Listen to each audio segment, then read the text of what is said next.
They move through dense forests, hide in caves, or roam the icy peaks of the Himalayas. And I looked, and standing in the road was this figure, standing upright on two legs, brown, covered in hair. A phenomenon bearing many names: Bigfoot, Sasquatch, or the Yeti. It's a large and mysterious humanoid creature which is said to inhabit the forested wilderness. They are all big and hairy and are only rarely seen. Now, hair samples and footprints are supposed to prove these creatures truly exist. Something is leaving these footprints. They are the tracks of a very real primate. There is a population. Is a giant ape at the heart of this myth? A large great ape, probably the largest ever found.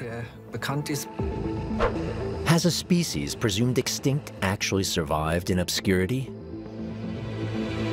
Scientists are actually firm defenders of big apes and hairy humans that thrive in the wilderness. The question is if they're still around today.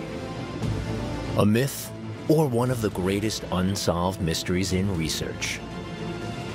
There is something over there. Yeah, I'm recording now. Do Bigfoot and the Yeti truly exist?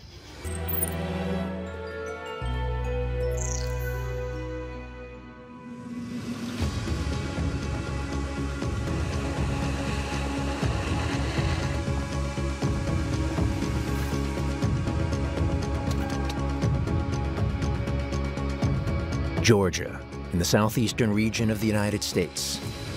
Somewhere in these forests, the mysterious Bigfoot is said to be hiding. Matt Pruitt and Michael Mays are certain of it.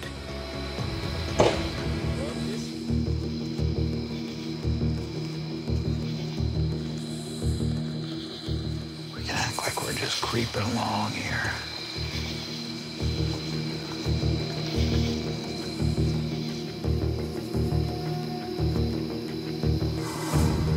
They hope to record a Bigfoot's calls today.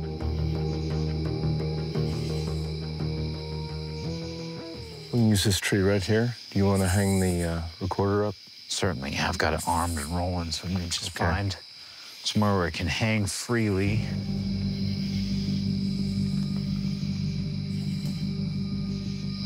I'd like to try calling out, reaching out to the back of this valley over there with such sounds to see if we can get responses or approaches. So I'll try that now.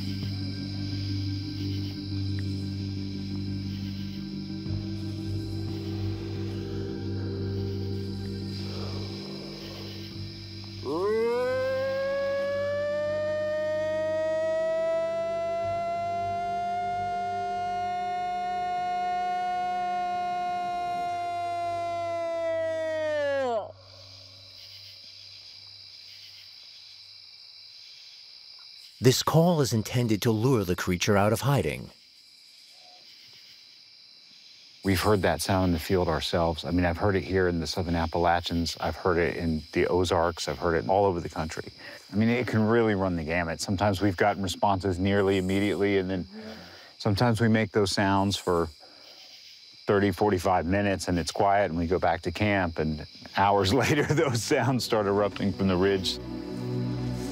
Both men have dedicated much of their life to finding Bigfoot. Matt even produces his own podcast on the legendary creature. You're listening to Apes Among Us, the official podcast of the North American Wood Ape Conservancy. I'm Matt Pruitt, and I've been investigating the Sasquatch mystery for 20 years. Bigfoot has arrived in the 21st century and is all over the internet. There was two eyes, and it wasn't tall. It was really low, like it was creeping down. I don't know what it was. I can't rule it out. It wasn't a deer. I have no idea. When I did it, it kind of blinked. You know what? And then it kind of like put its head down. And then I couldn't see it for a minute. And then it just did it again so I could see its eyes. When we call it a gifting site, it might be a, hey, butthole, stay out of my area site. We don't know. Yeah. But it was placed here for us for some reason, so we call it a gifting site. Yeah. And now every rock here, a Sasquatch that we believe has touched.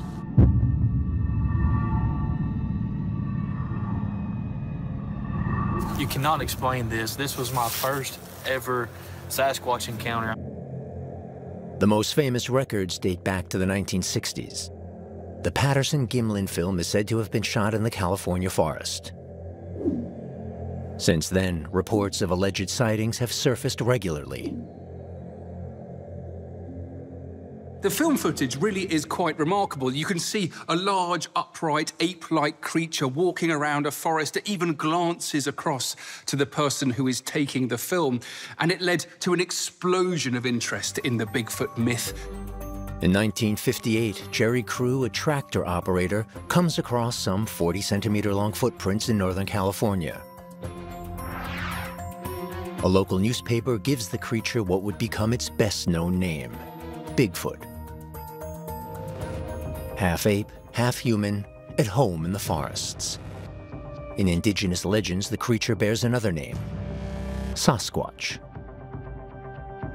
Most stories about Bigfoot originate in the northwest of America. The name Sasquatch comes from the tribes around that area, and there are reports, particularly going back to the 1800s, 1900s. But I think what is important with the Bigfoot story is that it's tying back into possibly latent folklore stories that are particularly around this region in the northwest of America. The creature is said to be up to 3 meters tall, walk upright, and eat plants. Nocturnal and solitary, with huge feet. So says the legend. The U.S. National Security Service is also keeping a close eye on the unknown creature. In 2019, a file is published revealing that even the FBI believes Bigfoot may exist. In the 1970s, the Bureau has tufts of hair examined. A researcher claims they come from Bigfoot, but DNA analysis shows the origin of the hair is a deer. There are thousands of sightings in the United States alone, but the phenomenon can also be observed on other continents. Like Bigfoot, all over the world, we see stories of hairy, wild men. One of the most interesting things about Bigfoot is that it's zoologically possible. There's nothing wrong with the idea of a big, hairy ape living in the wilderness. The question is if they're still around today. In Australia, Aboriginal stories tell of a huge ape-human named Yowie.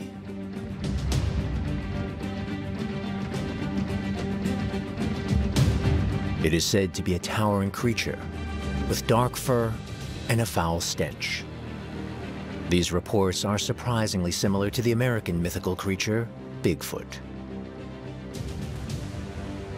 It was early mid-December, like around the 10th, I think, and it was like a massive lightning storm that all of Queensland was getting.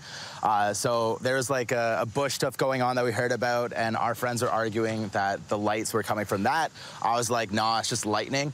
So we went to explore it, and as we pull out of the campsite we were staying at, we just saw a big hairy object under a street light. I just thought it was like a wild boar or something, and yeah, as we got closer, we definitely realized it was not a boar at all. Yowie appears as a malevolent figure in Aboriginal folk legends. But witnesses report that Yowie is peaceful, or even shy.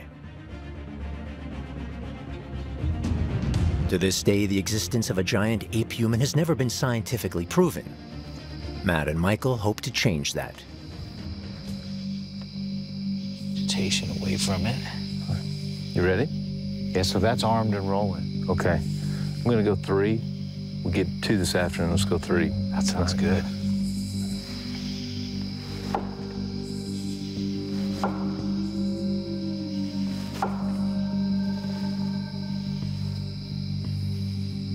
They hope to lure out Bigfoot with these knocks. 2 more?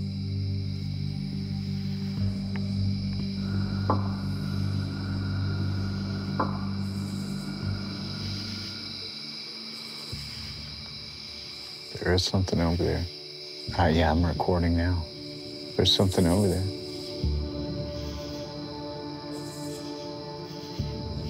Armed with a thermal imaging camera, they hope to find evidence.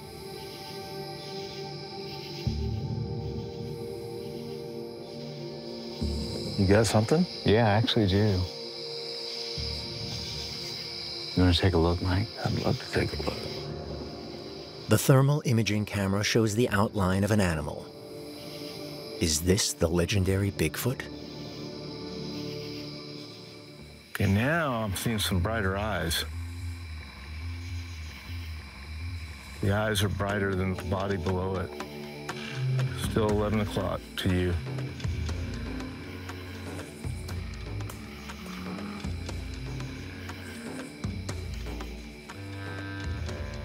$12 from where your head is. It's looking this way again. I never saw it move, but it's definitely hotter than... It's definitely hotter. Yeah, it's hotter than all the trees. I haven't seen it move since I've been watching it. That's what I'm wondering.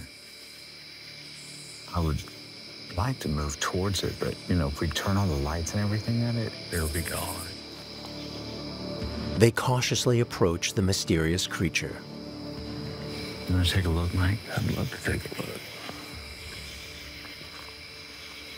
Should be right on it. There was an owl. Was it an owl? Did it fly? No, I heard it. This time, it's only an owl. A nocturnal hunter and not a 3-meter-tall monster.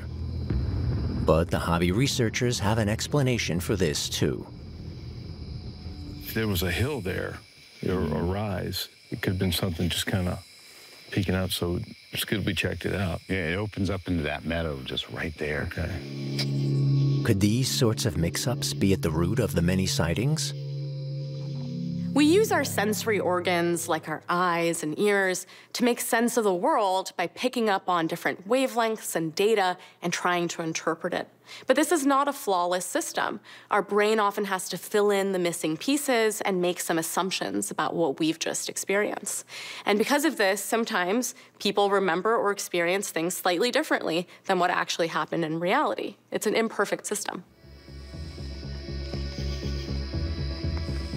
Matt and Michael remain optimistic that they will see a Bigfoot one day.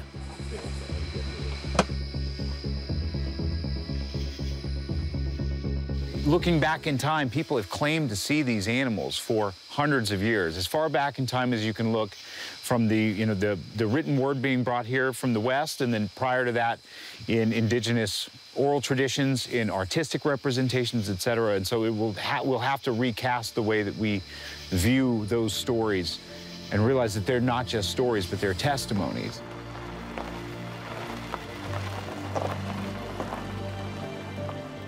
Sightings like this one from 2022 cause a stir. The video shows a hairy creature with broad shoulders walking upright. It was shot in the north of Mississippi. Bigfoot fans consider it incontrovertible proof. But does this video really show the mysterious ape human?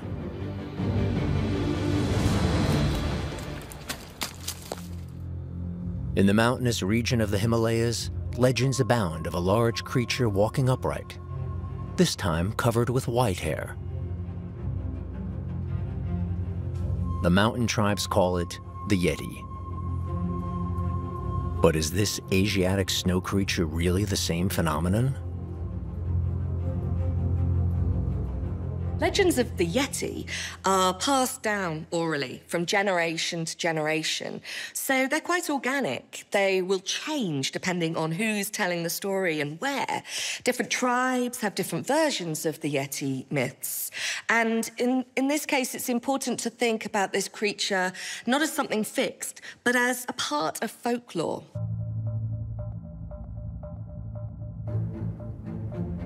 Mysterious appearances of Bigfoot and the Yeti continue to intrigue scientists across the globe and inspire the entertainment industry. In 1933, the black and white film King Kong hit cinemas, heralding the era of the classic monster movie. Now, it would be hard to imagine pop culture without these hairy forest dwellers. Appearing in films and on TV, these creatures are always large, hairy, and hungry. The Yeti, or Bigfoot, is often presented as a scary figure. We're afraid of our own animal nature that it represents. When we look at Bigfoot, we see a mirror of our own past, a past that we want to repress because we don't want to be animals. We want to be civilized. For decades, U.S. biologist Daniel Taylor has been fascinated by stories of the Yeti. He is considered one of the most renowned experts on this Asian mythical creature. So you hear these wonderful stories. And be careful, Saab, because at the night, if you have a child, they'll steal your child and they'll take it up to the cave. They won't eat it, but they'll do some magic on it. Taylor spends his childhood in India. In the 1940s, his parents traveled to Nepal to work as doctors. He grows up in Landor, a small town at the foot of the Himalayas. From an early age, he was enthralled by local legends. There's culture, and then there's reality of the footprints. There's always the footprints. Something real made the footprints. That was what interested me as the son of a scientist. In 1951, the British mountaineer Eric Shipton comes across a mysterious footprint on Mount Everest. Big footprints that looked like a foot, but with a big toe on it, a toe that looked like a thumb. So you have a footprint that looks like a human, and you have a thumb. So this is starting to look like a primate, a gorilla. And so Eric Shipton asked the Sherpa, what is this? And the Sherpa said, oh, absolutely, it's a Yeti. So suddenly they had scientific evidence. The photo spreads around the world, unleashing Yeti fever.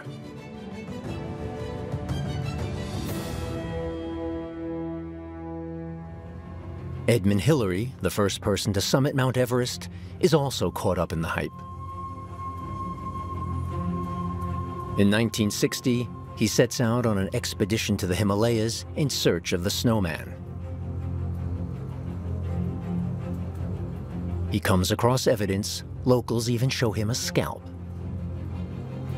It soon turns out that it is the skin of a goat.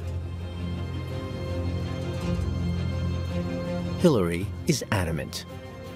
Most of the phenomenon we've seen have been produced by animals with which we're already familiar, and that the existence of some strange new creature is extremely unlikely. So is the Yeti merely a legend? This is a question that has been haunting Daniel Taylor since his childhood. He goes on to study biology and dedicates his life to finding the Yeti. He keeps collecting new evidence that the Yeti truly exists. I have got Yeti hairs. See, Yeti hair, it says so.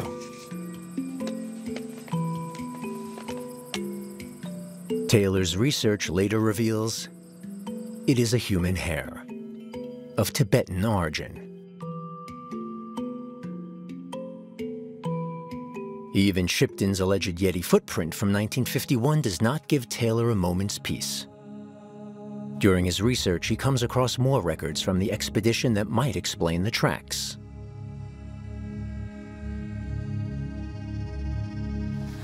But there's a lot more information in the photograph, scientifically.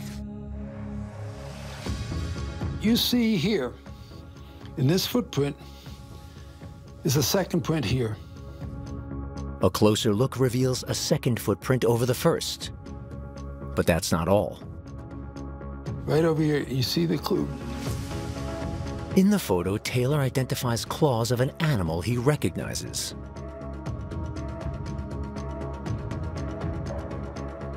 Bear claws, and you see the top of a second footprint, which matches perfectly, and you see the other part of this footprint here. It was not intentional by Eric Shipton. He took two pictures. First, probably he took this picture. Then he said, I'm going to go in a little bit closer. And he takes the second picture. But in this picture, we have the evidence that it is a bear and not a wild man. After searching for more than 60 years, Daniel Taylor thinks he has found his answer. The alleged footprint does not belong to a Yeti, but to a bear. So here we have the skull of the Himalayan black bear versus Arctos tibetanus. And this is the skull of the animal that makes this footprint. And what's important to understand about the Yeti footprint is that it is a composite of the front foot and the back foot of a Yeti or of a Himalayan black bear, to be scientifically accurate.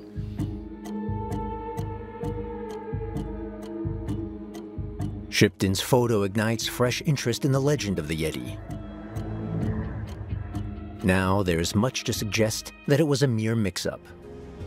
Many Yeti tracks have been found in places where bears live. But the community of Yeti believers don't give up that easily. In the 1980s, mountaineer Reinhold Messner puts the legend back on the global map. I don't believe in the Yeti. I know the Yeti exists. This goes back to an experience Messner had on one of his expeditions. But the mountaineer doesn't believe in a kind of wild snowman.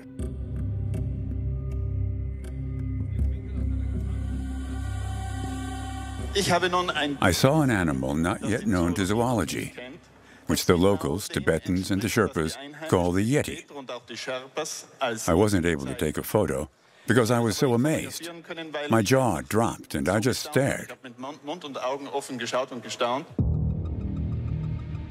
This wasn't the only sighting. In 2019, an expedition team from the Indian Army claims to have come across more tracks. In 2011, Russian researchers say they have incontrovertible proof that the Yeti exists. From a psychological perspective, Bigfoot can be understood in a number of ways. The first has to do with confirmation bias. So we tend to attend to and remember things that are in line with things we already believe. And so if we believe Bigfoot exists, we might interpret and pay attention to evidence that supports that and ignore all the other stuff that doesn't. We want to believe. Could an archaeological discovery from the last century help to explain the myth? In 1935, Gustav Heinrich Ralph von Königswald comes across a huge molar in a pharmacy in Hong Kong. In Chinese medicine, these sorts of fossils tend to be ground up and sold. The anthropologist believes the molar points to an extinct primate species and calls it Gigantopithecus. By 1939, another 3 teeth belonging to an unknown great ape have been found in Chinese pharmacies.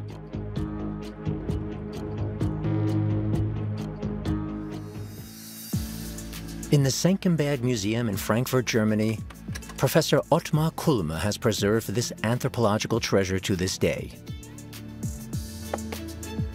It is the specimen which eventually was used to identify the genus.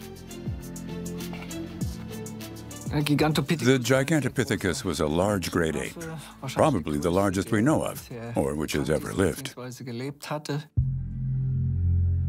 Using more teeth and jaw findings, scientists have managed to reconstruct what the primate might have looked like. It can probably be compared to a giant gorilla in terms of size, weighing up to around 300 kilograms and standing approximately 3 meters tall. This would make it the largest great ape that ever lived.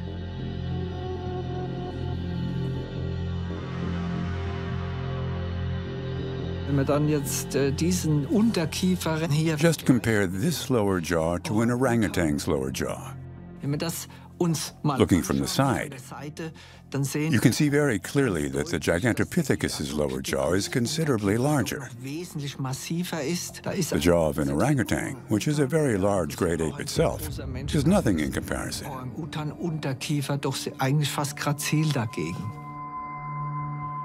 These discoveries also suggest what the great ape might have eaten.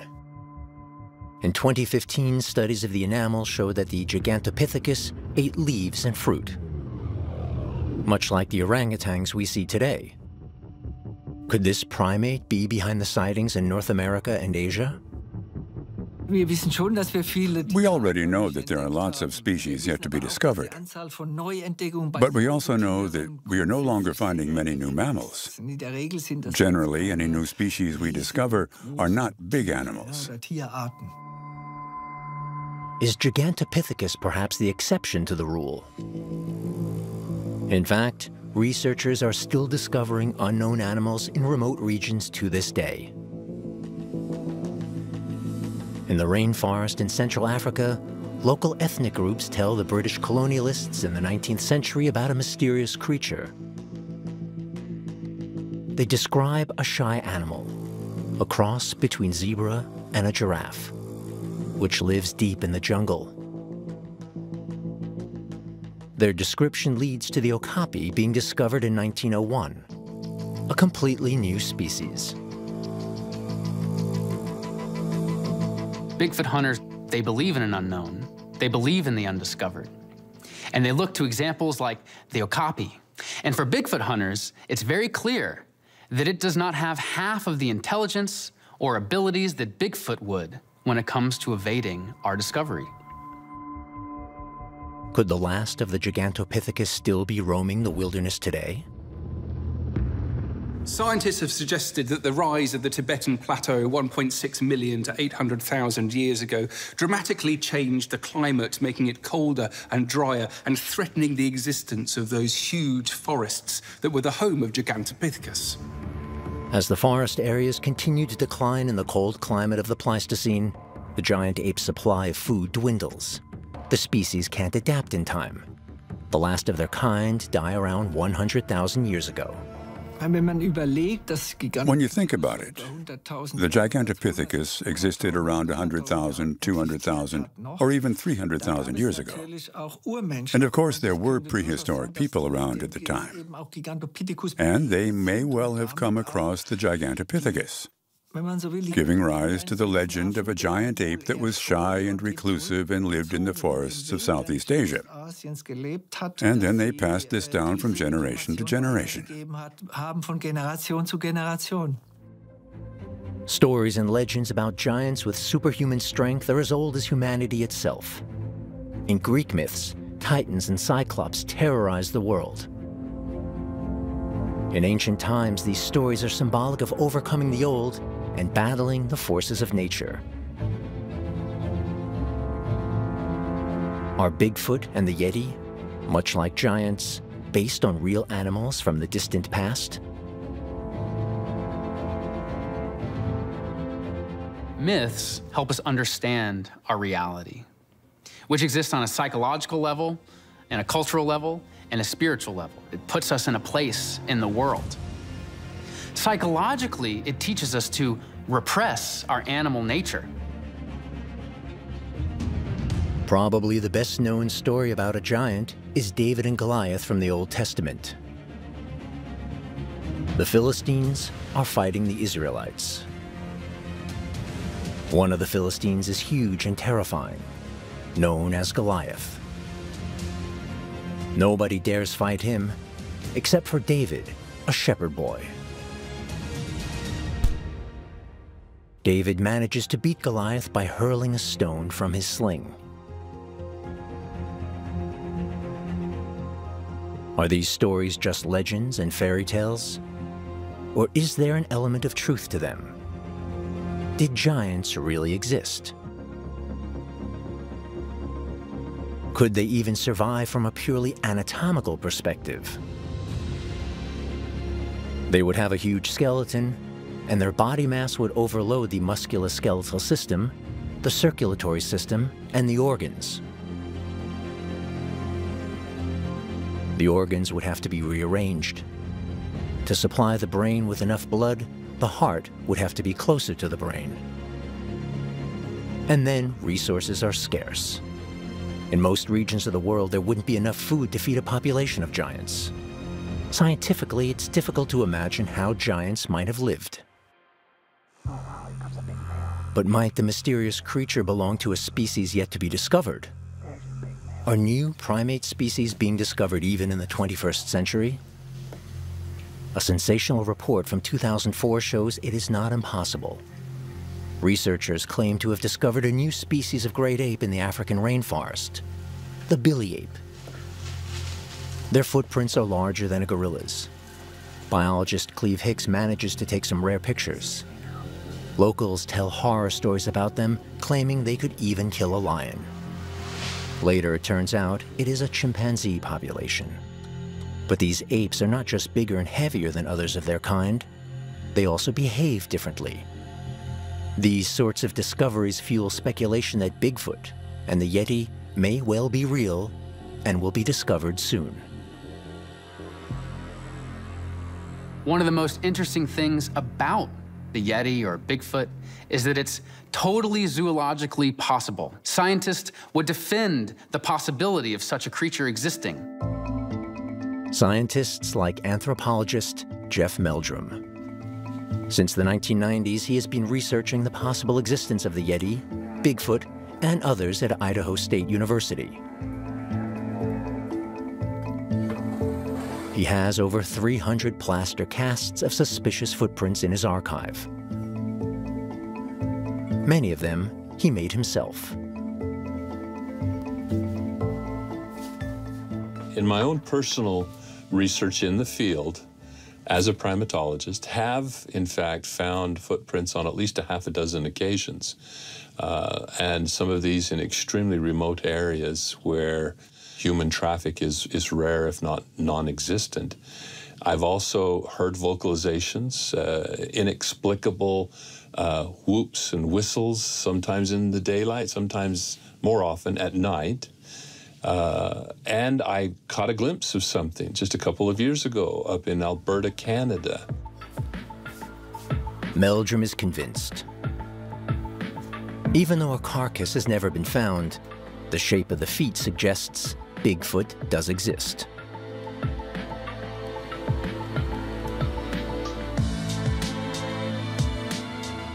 One of the biggest giveaways, which I often point out, is when you have an arrangement with the hind paw overstepping the forepaw. That leaves this concavity of this rather bean-shaped or cashew-shaped metacarpal pad of the forepaw, very evident, and that stands in stark contrast to the very rounded heel of the Sasquatch track. Broad, rounded heel pad, characteristic of a large-bodied primate, ape or human. And Meldrum thinks the footprints reveal something else as well. The footprint evidence, giving my background, my expertise in locomotor adaptations of primates, they attest to the presence of a large bipedal hominoid, human-like primate that has a non-divergent big toe, in that respect very similar to the human foot. Here's an example of a human by comparison. And you can see that superficial similarity, but there really the similarity stops. The Sasquatch foot is characterized by a much greater breadth to length ratio. According to Jeff Meldrum, a wide heel is needed to bear the heavy weight. This is actually a fairly modest example. This is something probably more like a young adult or a female. By comparison, something like this is much more illustrative of the tremendous breadth to length ratio, which is correlated with the massive size. An individual like this probably stands 8.5 feet tall and weighs in excess of 1,200 pounds. I mean, that's the size of a bull moose. When you start to consider the ecological consequences of such a large animal, you can understand why they are so rare and elusive, so few in number. He is convinced that an entire group lives undiscovered in the forests of North America. But he doesn't believe Bigfoot is the wild beast many claim it is. I always want to emphasize this is not a monster. It is a biological species. There is a population, and we have examples of small ones, infant, right on up to adults, possibly female, and almost certainly a large male. Meldrum also thinks it's possible that prehistoric giant apes have survived in hiding. Well, one hypothesis to explain the origins of Bigfoot is that it could be a living Gigantopithecus. According to this theory, some of their number may have migrated to North America across the frozen Bering Strait during the last ice age. Most scientists consider this a bold claim, especially because no fossils have been found in the American continent to date. But Jeff Meldrum continues to believe the Gigantopithecus exists. So the depth of the mandible and the depth of the maxilla, the size of the attachment of the muscles, assuming that as a large ape it had a brain relative to body size that was comparable to, say, a gorilla. It's not inconceivable that such a creature could have survived just as did the other great apes. Hair samples are expected to provide further clues. Allegedly, they cannot be attributed to any American species. Why? They lack the marrow, the inner tissue which gives the hair stability. So this distinguishes them from other forms like bear or deer or elk or canid. Namely, they were essentially the same texture as human hair, generally not displaying a tapered tip, but rather wearing bluntly. No signs of ever having been cut. Now that may seem like a trivial point, but it's an important one because almost any human sample you would take, especially from an adult, the hair will have a cut end, or it's a split end to the point that the anatomy is no longer discernible. That's distinctive as well. Although the hair samples do not clearly point to surviving Gigantopithecus, Jeff Meldrum doesn't want to give up quite yet. I'm convinced by the evidence that there is something out there. It's just that they are so rare, so elusive, that it will be probably a very serendipitous happenstance occurrence. And, but one day I think that will be realized. Many scientists believe the most plausible explanation for most sightings is a case of mistaken identity. They think bears may be the culprits. Whenever bears want to get a better look or are searching for food, they stand up on their hind legs. In doing so, adult bears can reach a height of up to 3 meters. And their build makes them look almost human. In the Müritz Bear Sanctuary in Mecklenburg, Western Pomerania, we carry out an experiment to see whether the alleged Bigfoot or Yeti tracks could belong to bears. Come on, Rocco. That's fine. Sand is piled up in the enclosure for the bear's footprints.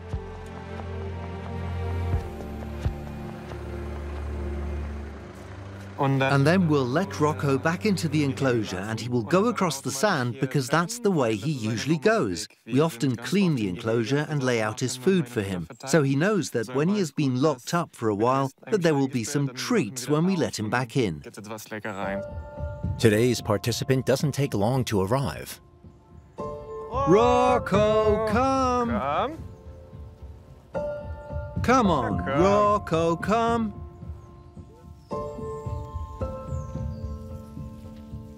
Rocco! Come. Yes, that's right. That's fine. That's fine. That's fine. The experiment was successful. The adult brown bear leaves clear tracks in the sand. So we have both here. The hind paws are here. Here's the finger. And he probably walked over this part twice. It's a bit longer. Because the bear stepped on the same spot with both his front and rear paws, the footprint seems a lot larger. You can see 5 toes and a thick ball of the foot. Staff member Raphael Cotton pours plaster on the footprint. An hour later, the prints can be removed. So the small one is 15 centimeters long, and the other one is almost 30 centimeters long.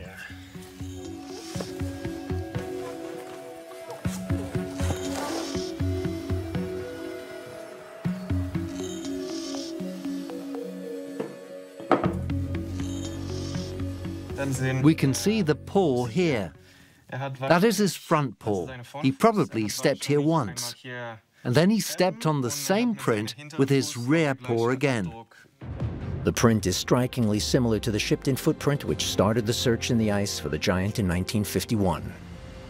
The large plaster cast resembles the numerous Yeti and Bigfoot tracks from Asia and North America. In 2017, the largest scientific study to date looks at the origin of alleged Yeti findings. The team from Buffalo University analyzes DNA samples taken from museums and private individuals. They include skin, hair, a tooth, and even an alleged femur. The result, 8 samples come from Asian bear species, the 9th, a tooth, from a dog. There is an aspect here of people latching on to the fact that they are supernatural, that like UFOs and the Loch Ness Monster, it's almost a desire to believe in something that is out of this world. But Matt and Michael are not going to be put off by scientific studies. They remain convinced. They will find Bigfoot one day. They hope for more thermal images from their latest trip.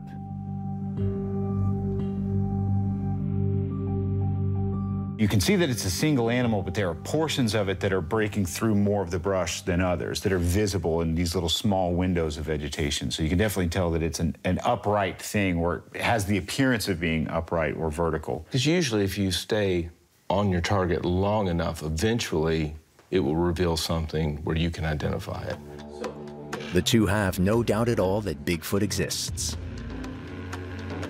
They even believe they might have been dangerously close to the creature.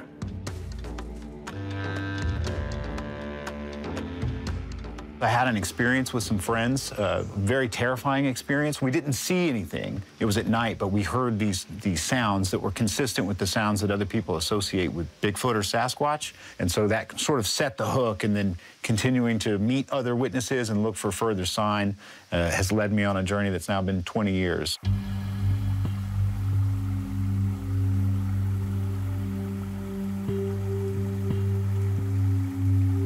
Michael also believes he encountered the forest dweller a few years ago. 2 legs, upright figure, covered in the reddish-brown hair. When it moved, it turned. We saw its arm come across. We saw its fingers as it came across, and they were low enough to be lit up briefly as it walked by.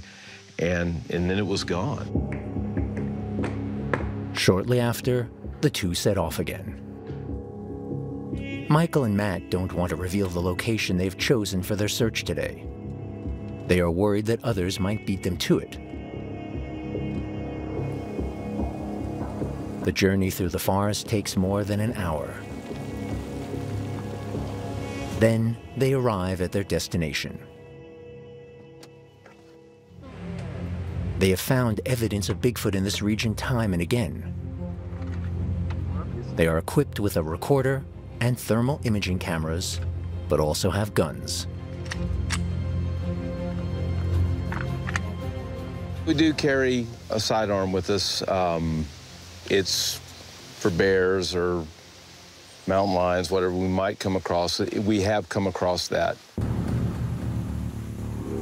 Sometimes the expeditions take the Bigfoot hunters into the wilderness for days on end. A great discovery could be lurking around every corner. We're actually not that far from the site of one of the first witness interviews I ever conducted.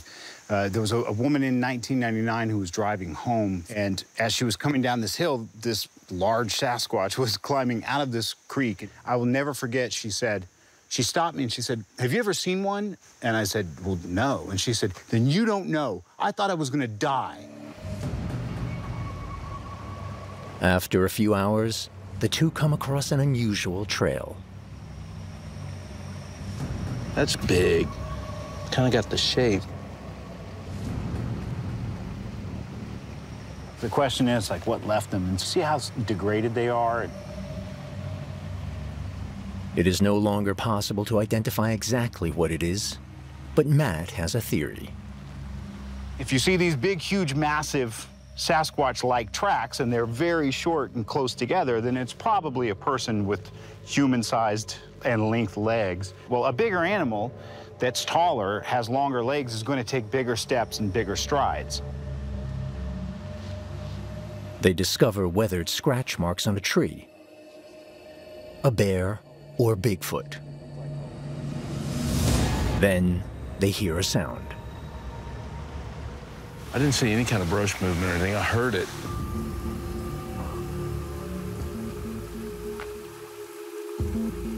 I think the noise of the creek probably disguised our approach.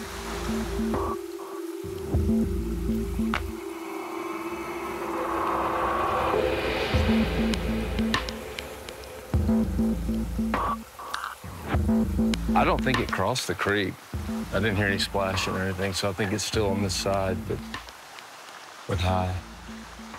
But I didn't hear it like crashing for a long distance. No, I just...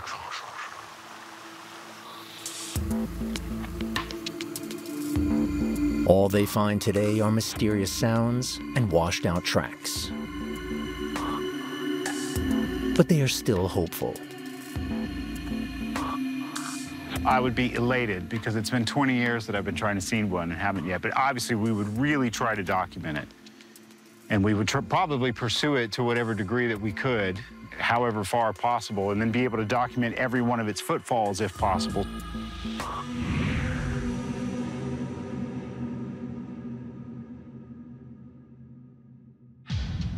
But the key question remains unanswered.